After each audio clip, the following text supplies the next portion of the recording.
The following talk was given at Mile High Church in Lakewood, Colorado.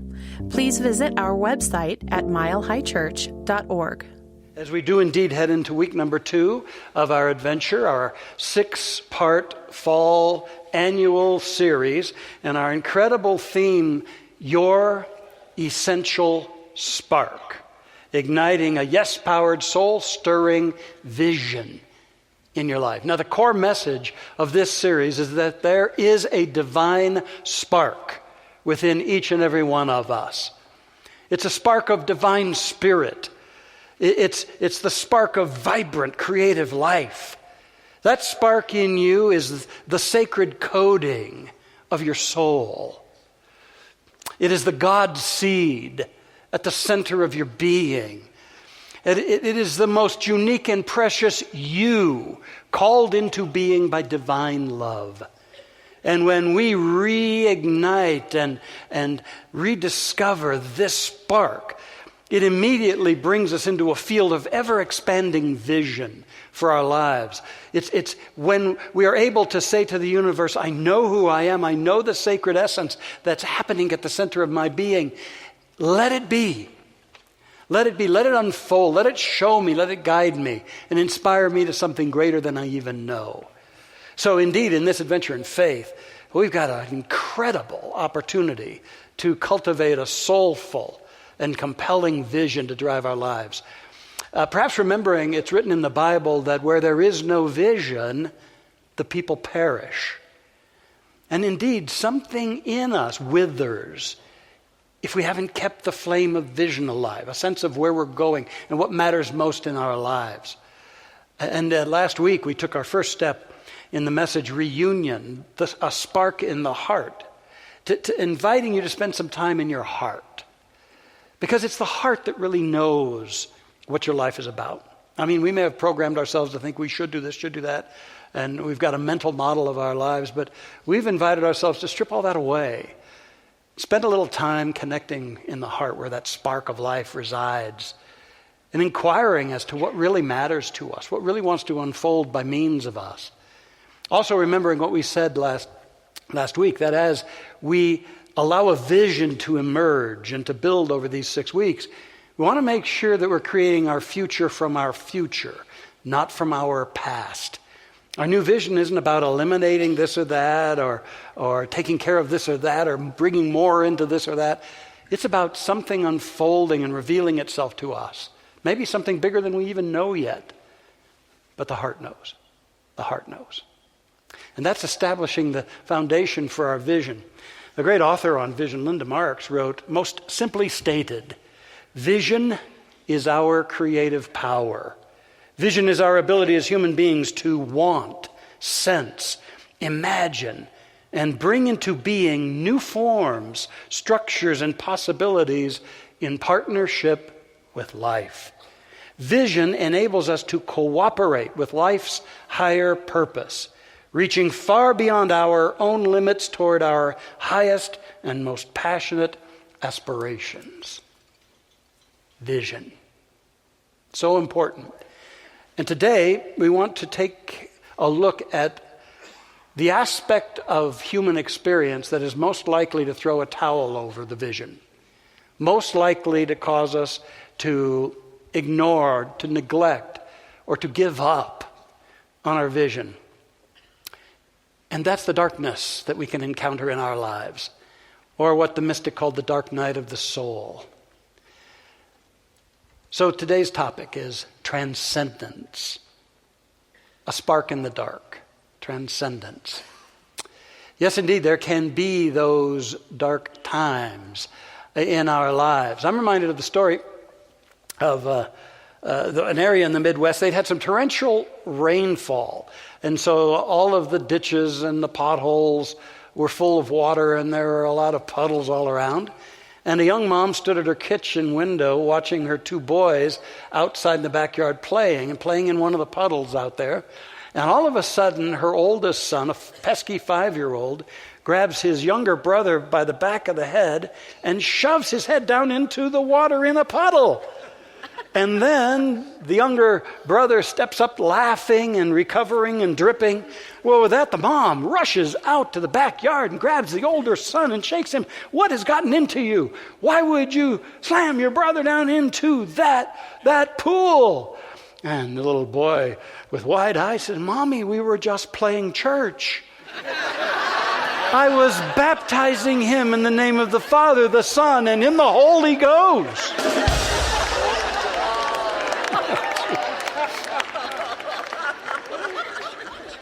Now, the sacred meaning of that parable is, isn't it true that there are times we feel like our whole lives have been just shoved into a deep hole and we're drowning? The overwhelming times, the heartbreaking times in our lives where we don't know what to do, and we don't know if we've got the wisdom and strength to do it if we did.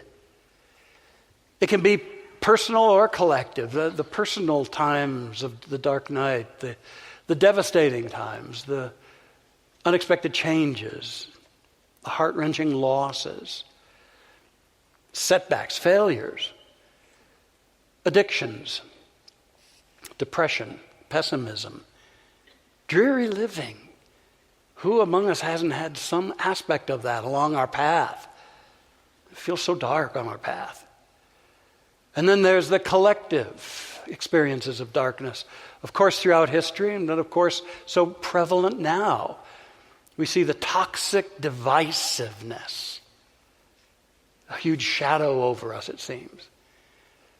Continued discrimination, as if we haven't learned. Racial discrimination continuing. Discrimination against our gay, lesbian, and transgendered brothers and sisters. Against immigrants. Then there's the environmental erosion. And our silly idea is not to trust the science of it. And then increasing global tensions. And it seems dark. And I know there's a part of us that just says, what in the world are we going to do? What can we do in the midst of this, in our own lives or in life in general? What in the world can we do? Do we just throw in the towel? Do we just conclude that the whole human experiment has gone awry and it's not going to work, and just numb ourselves, distract ourselves until it's over? Is that really what we're capable of? No. And yet it's tempting, isn't it? It's tempting to be that discouraged. I want to offer you these reminders if you're in that kind of a place. And the first thing is that we must never, ever allow our visionary capacity to be overwhelmed or diminished by dark times like these. In fact, it's actually in the darkest of times when we must not only protect our vision, but expand it, explore it even more, and expand it.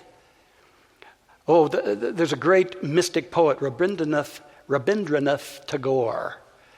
And he said something so beautiful. Vision, like the bird that feels the light and sings when the dawn is still dark.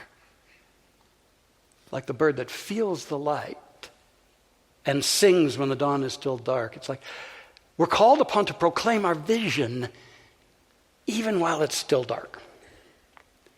And to sense with all our being that's something that's trying to dawn. A light that's trying to come forth, what's trying to be birthed amidst our crises. Don't give up that vision. But also remember that a vision born of God or of Spirit cannot be destroyed. And that spark in us all can be fanned into a flame of new vision and new energy. Oh, I like to remember that it's written in the Bible that God is light, and in him is no darkness. See, darkness is merely the absence of the reality which is light. Darkness is a privation, not a reality. And it's also written, the light shines in the darkness, and the darkness comprehends it not. And we get to be the ones shining that light. Sometimes I think we tend to see in a very tiny sense of perspective. We're just thinking about our own walk on the planet and history as we know it. And it helps to remember that evolution is always unfolding life and giving outlets for the greater intelligence and livingness of the Creator, no matter what. This ever unfolding expression of God or of life is always ongoing. Even when it seems like the conditions are too great, still it finds a way. Paleontologists tell us that it was probably about 200,000 years ago that human consciousness came into expression in the stunning debut called Homo sapiens. Now that was an epical moment in evolution upon this planet, but understand that that happened immediately following an ice age of 10,000 years. So you might think that potentiality, that possibility of the breakthrough of conscious, aware beings would have been destroyed in the ice and in the desolation of all of that. But the wheels of higher evolution kept turning. And so it seems like the intelligence of the heart of this universe is incredibly resilient. And it finds ways and means. And right now, I believe we are the ways and means through which it can continue to advance its forward momentum.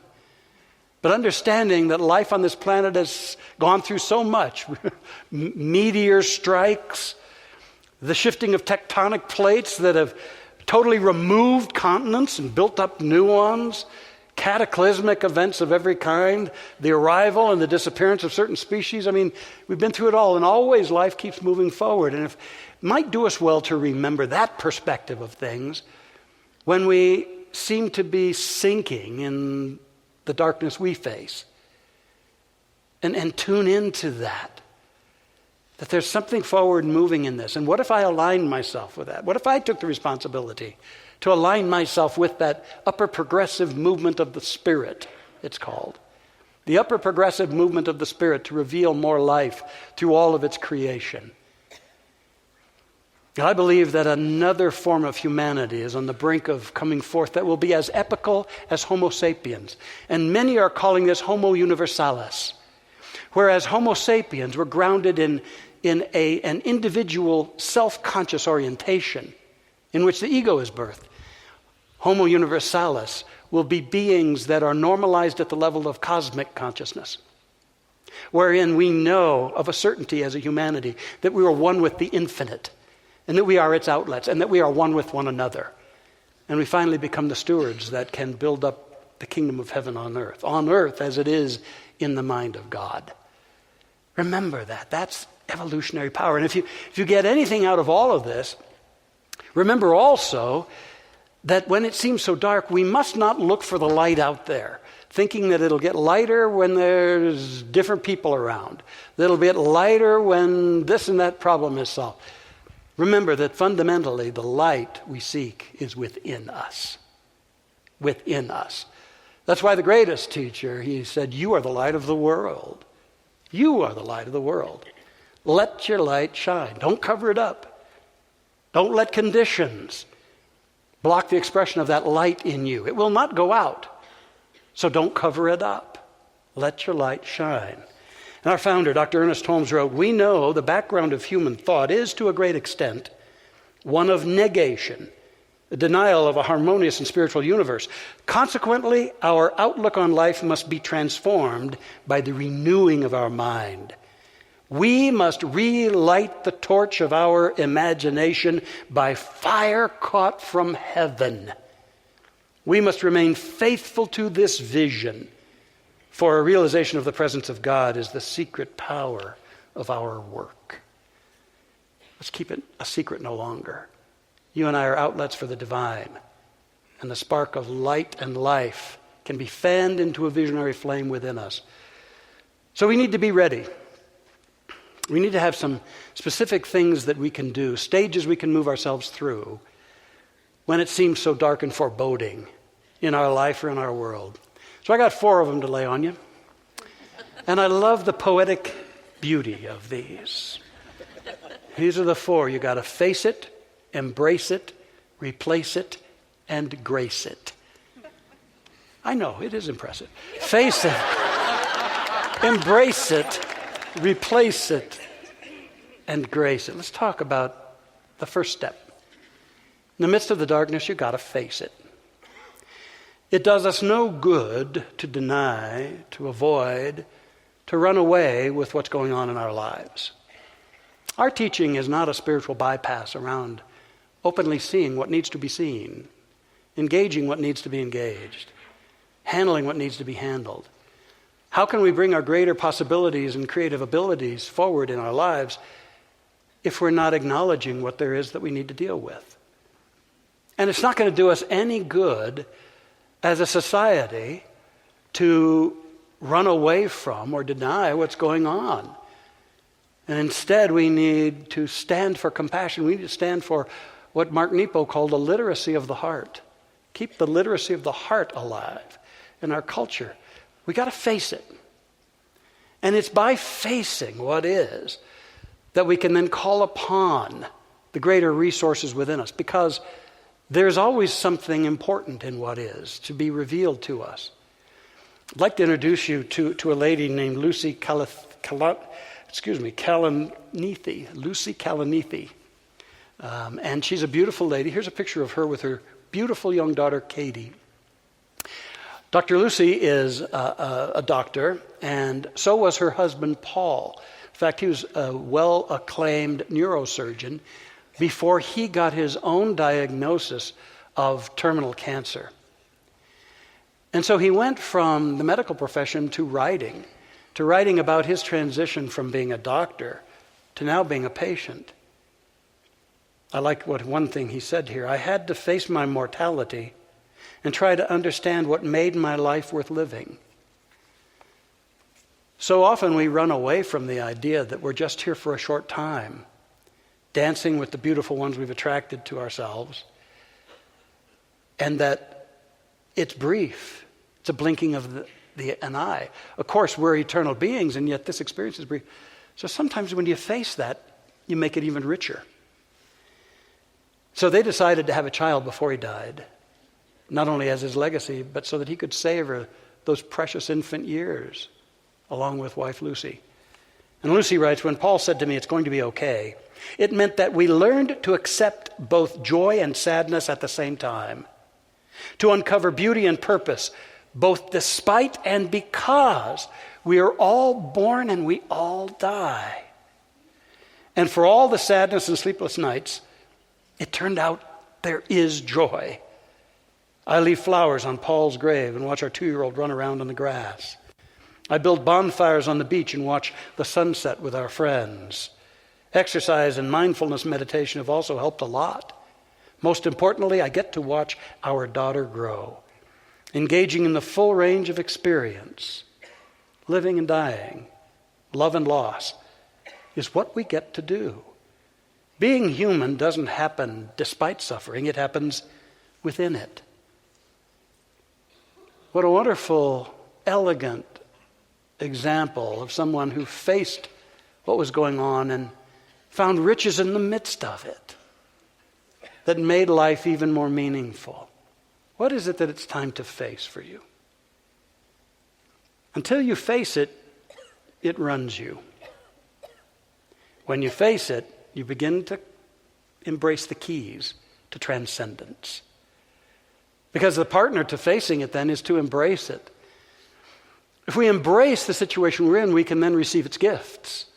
And every situation, however dark it may seem, does bear gifts to every one of us. A wonderful Spanish mystic of the 16th century, St. John of the Cross, coined the term I used earlier, the dark night of the soul. For those passages in our life where it seems like we lose our faith, we lose our grounding, we lose our sense of what it's all about. And in writing about that, he said the key to transcendence is to surrender.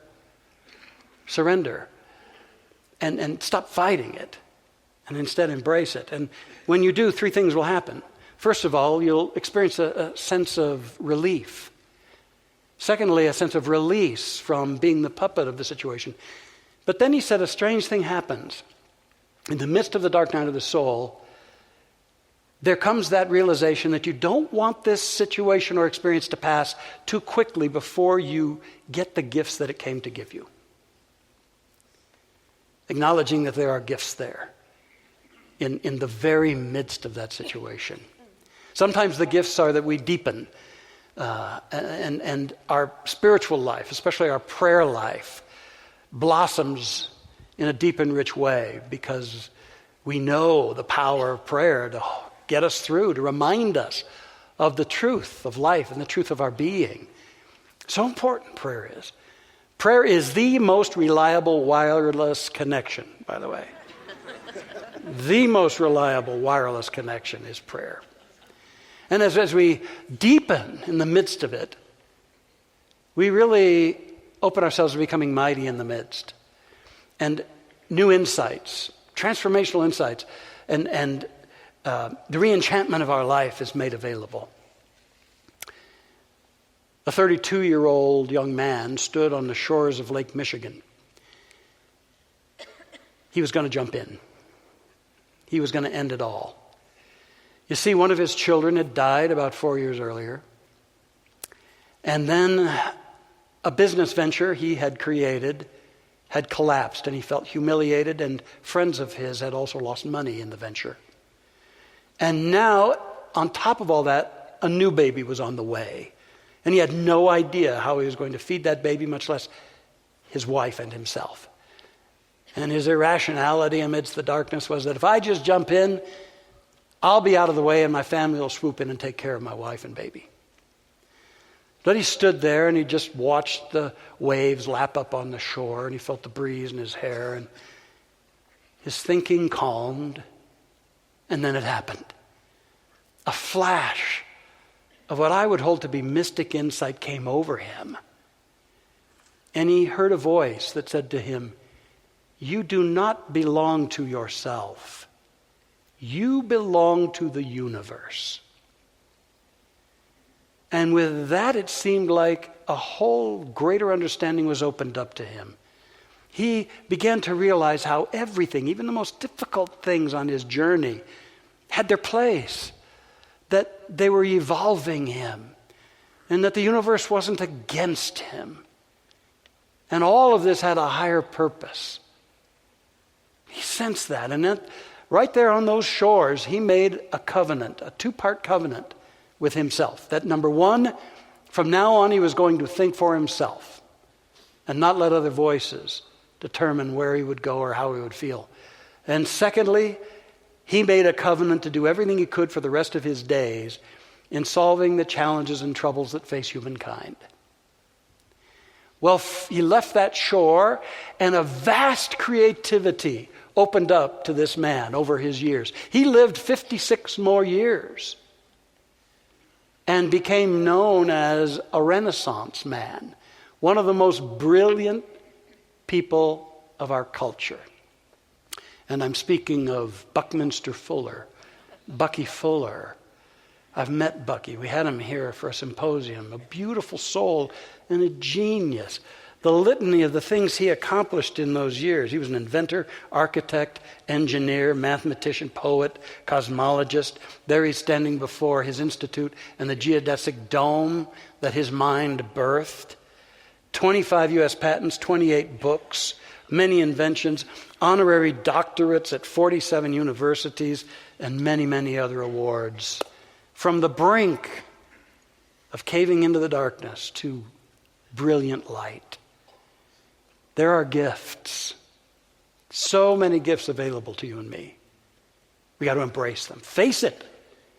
Embrace it. Embrace the deeper purposes and possibilities. And then replace it.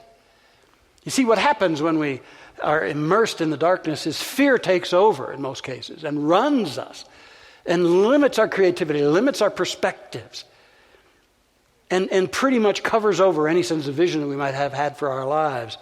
So having faced it and embraced the gifts, it's time to replace that fear with the ultimate antidote, and that is love.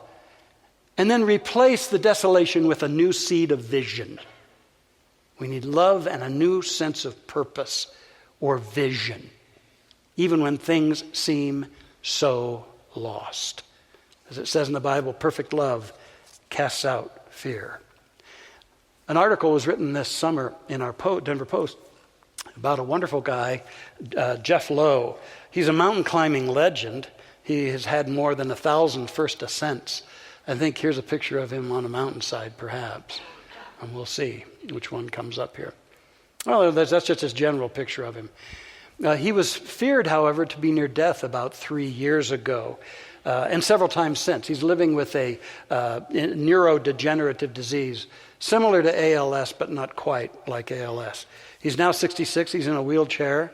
He's unable to speak. He types out his communications letter by letter onto a machine that speaks for him. But, he's fighting for his life, and he's telling everybody around him that he's still alive, and he's savoring life. He's savoring the beauty of our wonderful Rocky Mountains and nature all around here as he continues to be present in his life.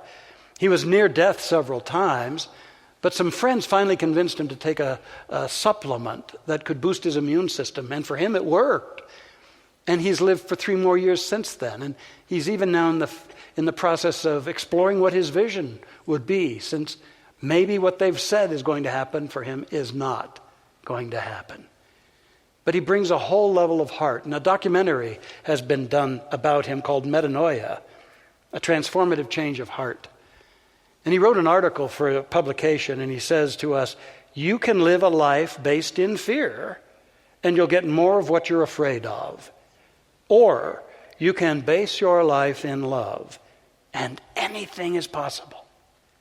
Place your confidence in your dreams, not in your nightmares. Replace that energetic of fear with love and the seeding of a new sense of vision. Even if you don't know what that full-orbed vision will be, something in you does know. Plant the seed. Stake your claim to that.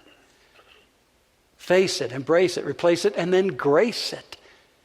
This is our ability to create acts and evidences of grace even in the midst of the darkest of times or the darkest situations of our lives. In fact, one of the greatest ways to turn around your life, if it feels like a dark night, is how can I be a giver of grace? How can I go forward and plant some seeds of grace in other people's lives? And what if we responded to all the horrific things that seem to be happening right and left nowadays by determining that we too would express acts of grace? We bring grace to bear upon what was going on. That's what happened for a man named Bob Vortuba. He was deeply saddened, shocked by the 2007 shootings at Virginia Tech. And he asked himself, what could I do in the face of this horror? And he came up with an idea. He sold everything he had, and he bought an old school bus. He asked family and friends to help him decorate every square inch of it with inspirational sayings about kindness.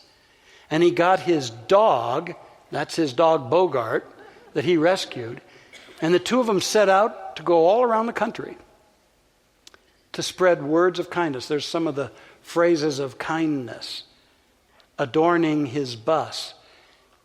And everywhere he goes, here's his challenge. He has accepted the commitment, and he challenges us to do 1 million acts of kindness in our lifetime. Now that's a profound commitment, but it's also a capacity that we have. And so he's on his kindness bus tour for 1 million acts of kindness. And he also says, choose a cause also. One thing you want to support that is for good.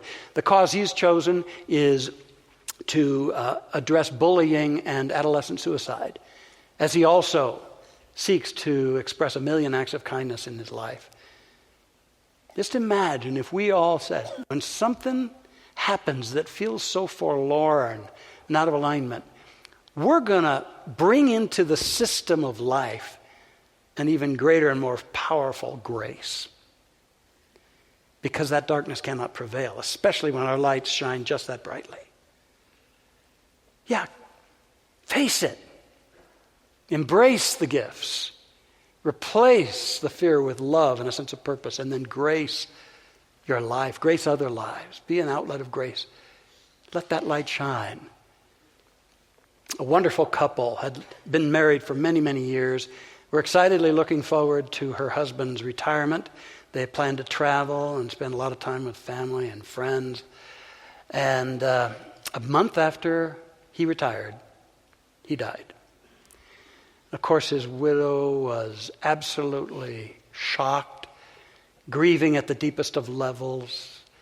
In fact, when she was preparing his headstone for his grave, she had chiseled into it on the bottom, underneath all the other information, "The light of my life has gone out." It was a deep and dark path for her. But the nice thing is that she did find our teaching, the Science of Mind and Spirit, along the way, and started taking some classes and entering into the practices.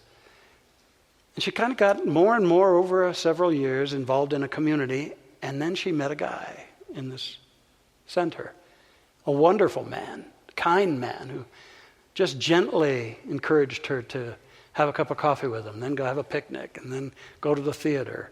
And over time, something deep evolved, and they fell in love. And she accepted his proposal for marriage. And 3 years after her first husband's passing, she was married.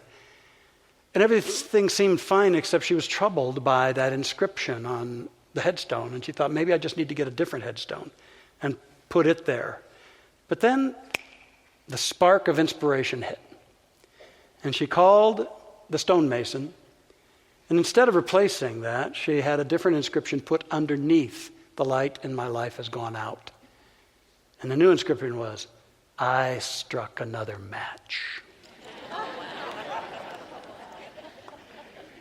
Transcendence is when in the midst of darkness you face it, you embrace it, you replace it, you grace it. Transcendence is when you strike another match, no matter what.